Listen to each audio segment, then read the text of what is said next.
A manipulative, dark-haired young man spoke urgently over the phone, his concern sharpened by a tense, calculating edge. He bristled at Fang's success, unable to accept that brother had promoted him despite their shared offense. A menacing figure loomed over Fang, certain his scheme would succeed. He warned that the young man's fate would be far worse than his own. Fang told brother with confidence that always stayed alone in public places during the day. He made it clear over the phone that whatever happened next had nothing to do with him.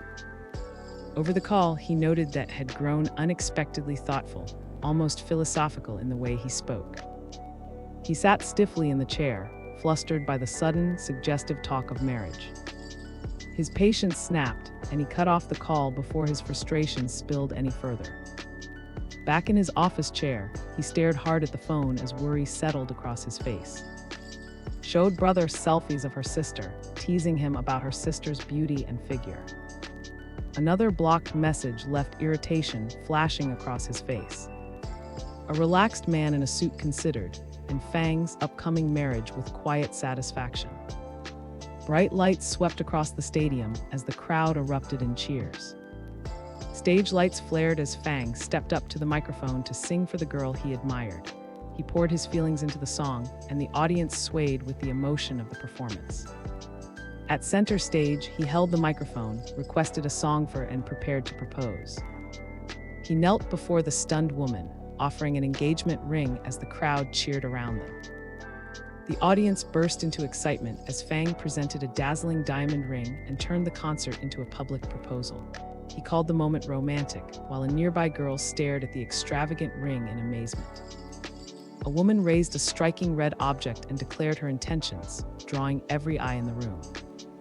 She announced fate to the crowd, declaring that everything was completely over. A bold woman claimed that Yi would be hers, her smirk full of certainty before the eager crowd. Rain hammered down as Fang stood firmly at the door and called out for her. A concerned woman explained her ticket problem to President Yi, her anxiety clear in every word. The grateful woman accepted a towel from him, the warm gesture hinting at a quiet connection between them. The proposal stunned the concert hall and stirred a rush of emotions. Fang struggled to understand his acceptance, confusion written across his face. A storm rolled outside as he stood by the rain-streaked window, thinking through the pressure now falling on his family. Retaliation against the Fang family had already begun, and there was still a wedding to prepare for. He wanted to drag the family down from first-class status to second-rate, then urged to explain what she knew. He recalled that his father, Fang, ran the family business with Express Hotel as their main enterprise.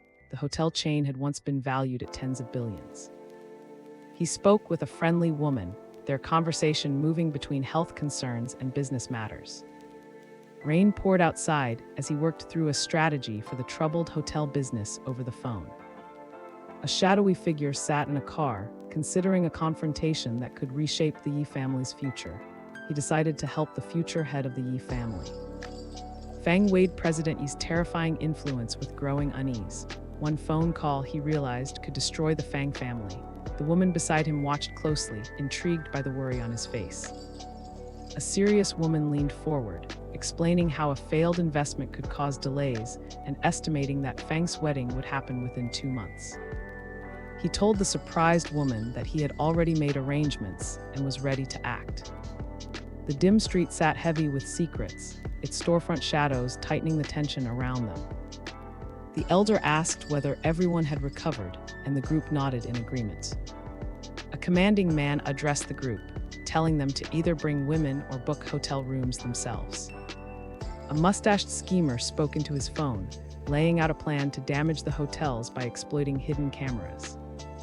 Document in hand, a woman began explaining President Yi's careful arrangements. A confident woman explained Fang's family background and noted that he did not work for his father's company. He listened closely, reflecting on his situation. Fang warned President Yi that there was one important person he needed to watch closely. A woman stepped forward and revealed herself as a daughter of the family, one of city's first-class families. An attendant gestured toward her, reminding others of her powerful background as he invited her into the luxury car. Fang studied the document with a serious face, surprised by how beautiful his mother looked compared with his own appearance. Showed him the paper and insisted that her family's background stood far above his. He dismissed the family as insignificant and not worth fearing.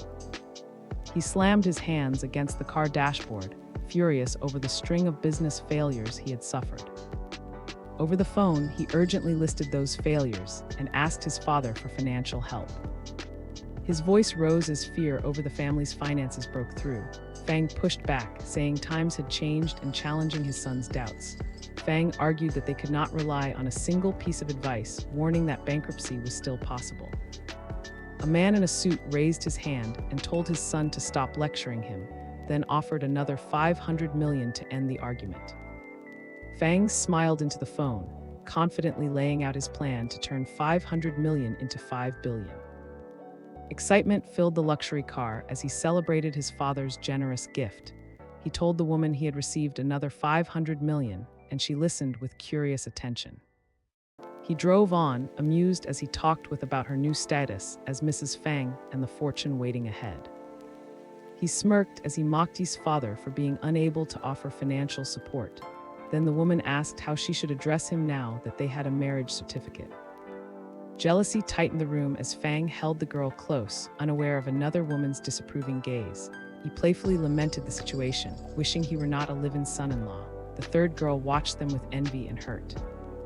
From inside the car, a determined woman ordered her driver to take her to group so she could personally deliver wedding invitations to powerful figures.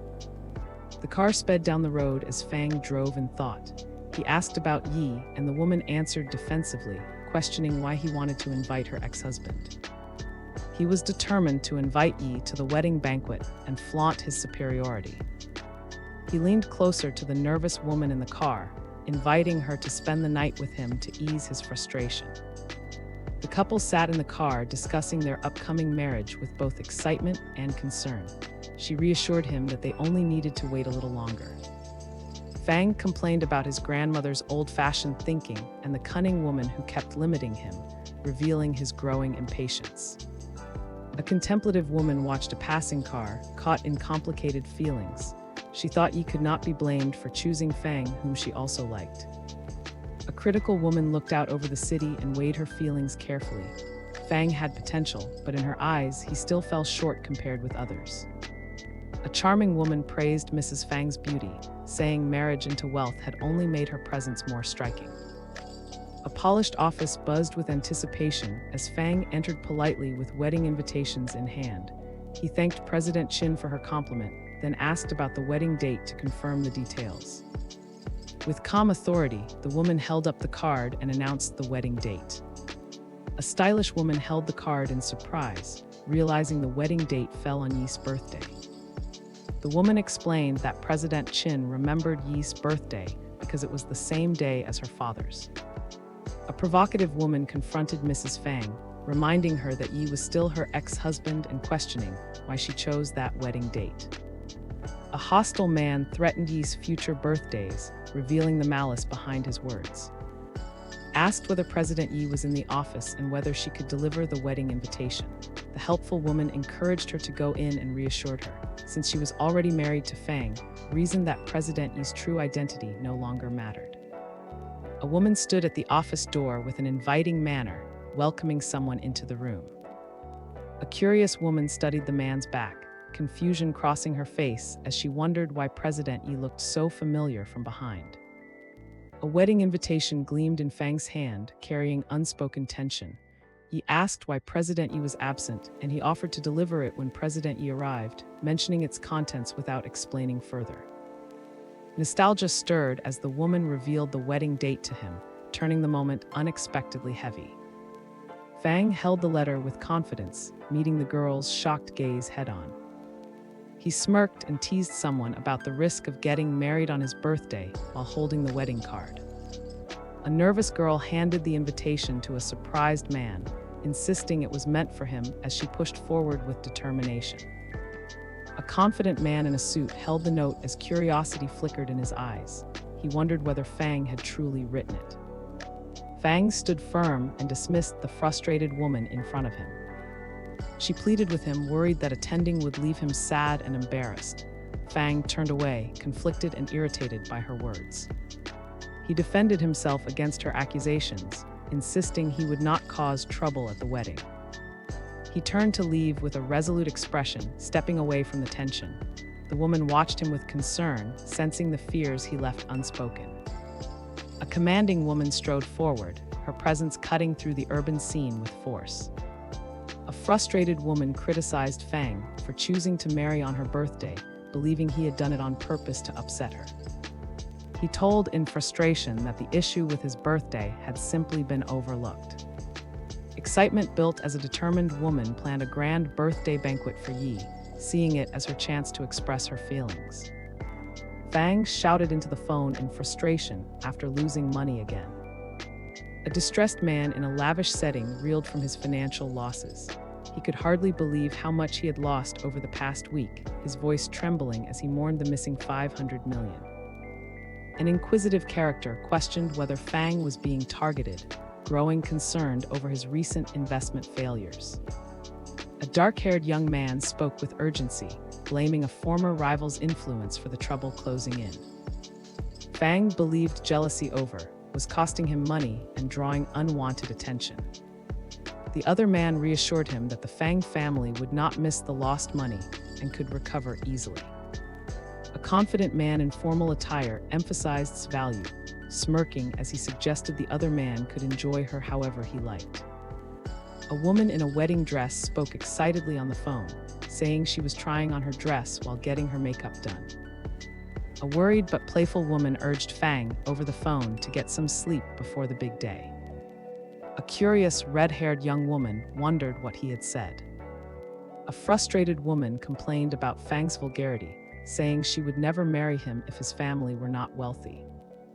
A woman in a wedding dress confronted another woman for praising her ex-husband while preparing to marry someone else. A bride sat at the table, heavy with doubts about marriage and the future she might lose with Yi.